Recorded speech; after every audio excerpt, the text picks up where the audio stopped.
ٹیک آن حضرت عمر role in event of حدیث قرطاس.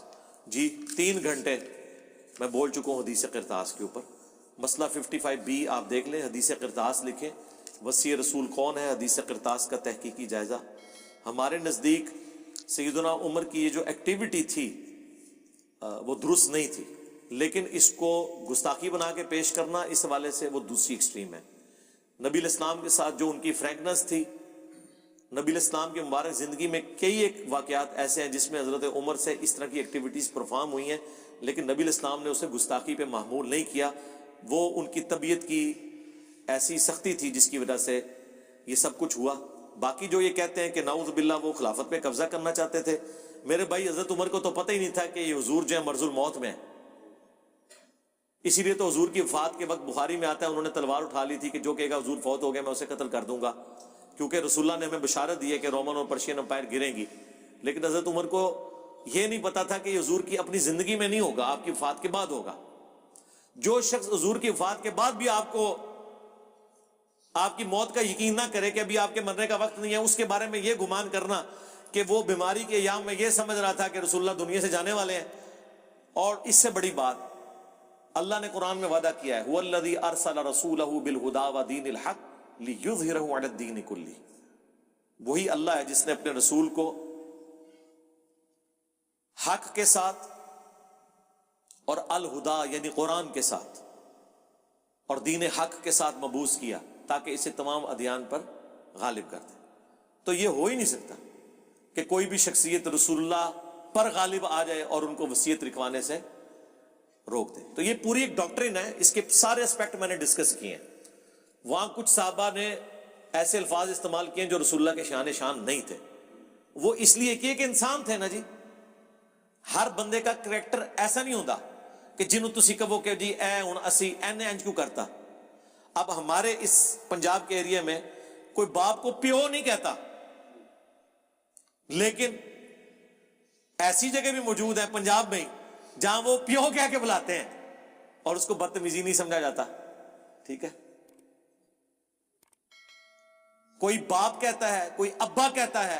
دوسری جگہ ابا ہی جو ہے وہ نٹوریس ورڈ کے طور پہ استعمال ہو رہا ہوتا ہے.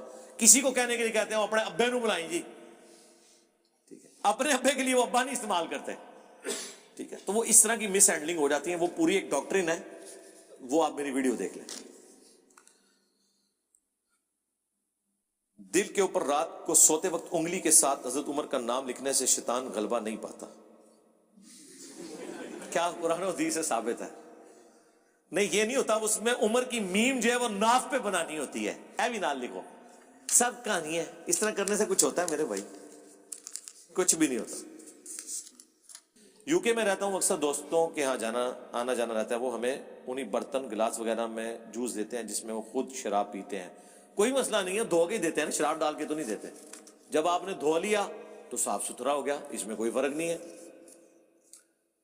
اب اگر اس کی شکل اس قسم کی ہے کہ شراب اس میں پی جاتی ہے, یا شراب نہیں پی جاتی لیکن اس گلاس کی حیت اس قسم کی ہے, یا اس کے اندر بعض اوقات وہ اس قسم کا کہوا جو آپ پشاوری کہوا آپ ڈال دیں تو وہ شراب کی شکل کا ہی ہوتا ہے آلموسٹ.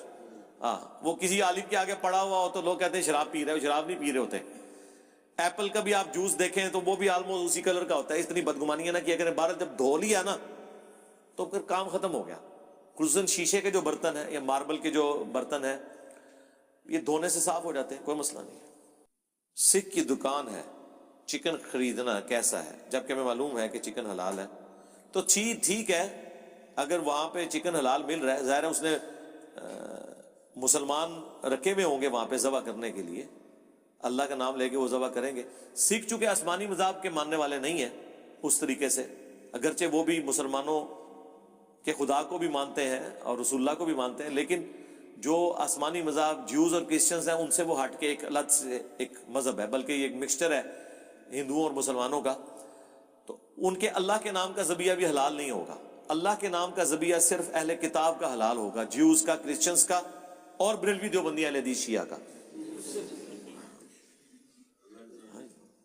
یہ بھی اہل کتاب ہی ہے نا, دیکھ لیں جی اہل کتاب ہی ہیں اور کیا ہے.